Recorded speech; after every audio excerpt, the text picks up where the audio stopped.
د کندهار په احمد شاهي فوټبال لوبغالي کې استقلال الفت لوبډلې د نو غوره فوټبال لوبډلو ټورنمنت وګټي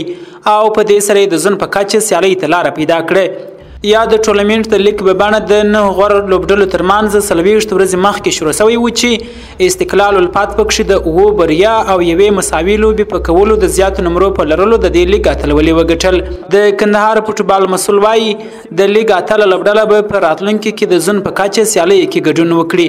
او د په خبره راتلونکي کې کندهار کې د ولایتي لوبډلو ترمنځ هم ټورنمنت جوړیږي. یو ټورنمنت چې اوس د سیمه د یاد زون چې د کم قهرمانه سو د هر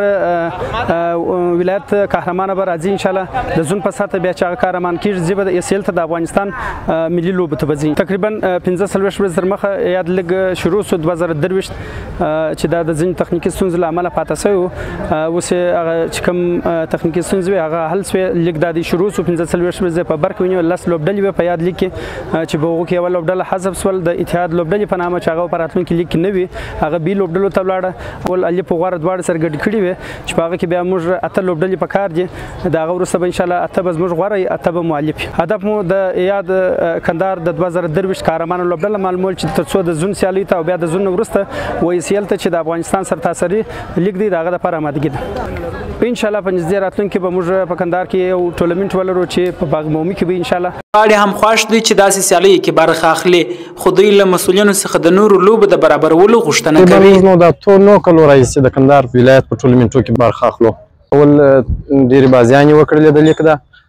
او وروسته بیا د خیر سره موږ ولایتو سره بازیانې لرو مخ ته زه فوټبال کوو نو دا زموږ دپاره ډېرې ښه شولې دا بازیانې. دا ضرور دی چې د الفت استقلال په نامه دا لوبډله په دې ټورنمنټ کې برخه اخیستې ده. مرسته کوي چې زموږ لپاره ټورنمنټونه او زمینه مساعده شي تر څو